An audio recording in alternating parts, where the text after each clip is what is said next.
కాకినాడ వెంకటేశ్వర నగర్లో గల శ్రీ అన్నపూర్ణ సమేత శ్రీ కాశీ విశ్వేశ్వర స్వామి వారి ఆలయంలో 28వ తేదీ శనివారం నాడు శ్రీ శివపార్వతి వారి వార్షిక దివ్య కళ్యాణ మహోత్సవం నిర్వహించడం జరుగుతుందని బ్రహ్మశ్రీ పుల్లేటికుర్తి సుబ్రహ్మణ్య శివాచార్య సాయినాగ సూర్య విశ్వచైతన్య శర్మ పేర్కొన్నారు.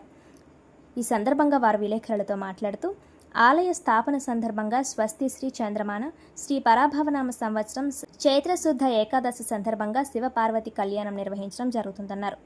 Venkateswara Nagar colony welfare association ఆధ్వర్యంలో భక్తులకు అన్నప్రసాద వితరణ అందచేయడం జరుగుతుందన్నారు.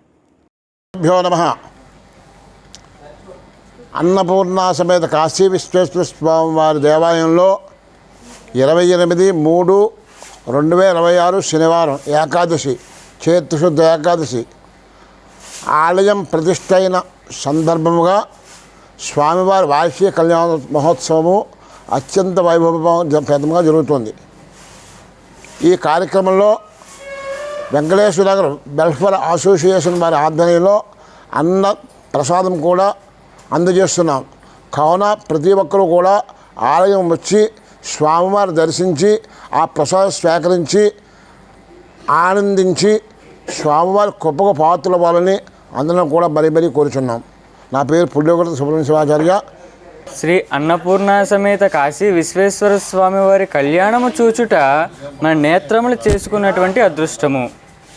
శివపార్వత్యో కళ్యాణం మమ సర్వమంగళ ప్రాప్త్యర్థం సర్వదోష నివార్ధంచ కరిష్యే. అంటే శివ కళ్యాణము చేయడం వలన మనకున్నటువంటి దోషాలు ఏవైతే ఉంటాయో అవన్నీ తొలగిపోయి మన ఇంట మంగళప్రదమైన కార్యక్రమాలు నిర్వహింపబడతాయి. క్షీరసాగర మదన సమయంలో అమృతం కంటే ముందు హాలాహలం ఉద్భవించింది. హలాహలాన్ని చూస్తూనే దేవతలు ఋషులందరూ హిమగిరి పరిగెట్టి పరమేశ్వరుడిని శరణు వేడారు. పరమేశ్వరుడు పార్వతి ఏం చేయమంటావు, వీళ్ళ విషం తాగమంటున్నారు అంటే, నీవు కట్టినటువంటి మాంగళ్య సూత్రము నా మెడను ఉన్నంత వరకు నీకే హాని జరగదు, తాగే విషయమని పార్వతీదేవి ఆ రకంగా చూస్తుందన్నమాట. అప్పుడు పరమేశ్వరుడు లోకరక్షణార్థం ఆ హాలాహలాన్ని స్వీకరిస్తాడు. ఇప్పుడు చిన్న చిక్కు ఉంటుంది. ఈ హాలాహలాన్ని పరమేశ్వరుడు లోపలికి మింగేస్తే లోపలున్న 7 అధోలోకాలు దగ్ధమవుతాయి. ఒకవేళ బయటకు కానీ వదిలేస్తే బయటున్న 7 ఊర్ధ్వలోకాలు దగ్ధమవుతాయి. కావున అమ్మవారు ఆ పీకను అక్కడ మెడ దగ్గర ఉన్నప్పుడు హాలాహలాన్ని ఆ పీకను నొక్కి పెట్టి పట్టుకుంటుంది. ఆ పట్టుకునే క్రమంలో ఆ హాలాహలం ఏదైతే ఉంటుందో అదంతా కంఠంలో ఉండిపోతుంది. అప్పుడు ఆయనకి గరుడ కంఠుడని నీలకంఠుడని పేరు వచ్చింది. లోకరక్షణార్థం హాలాహలాన్ని స్వీకరించినందుకు పార్వతీ పరమేశ్వరులు ఇద్దరికీ దేవతలు మొట్టమొదటిగా కళ్యాణం చేశారు. అప్పటి నుండి యుగాల తరబడి పరంపరాగతంగా ఈ కళ్యాణ మహోత్సవం అనేది వస్తూ ఉన్నది. అసలు శివుడు పార్వతీదేవిని ఎందుకు పెళ్లి చేసుకున్నాడు? దేవ కళ్యాణం అనగా లోక కళ్యాణము.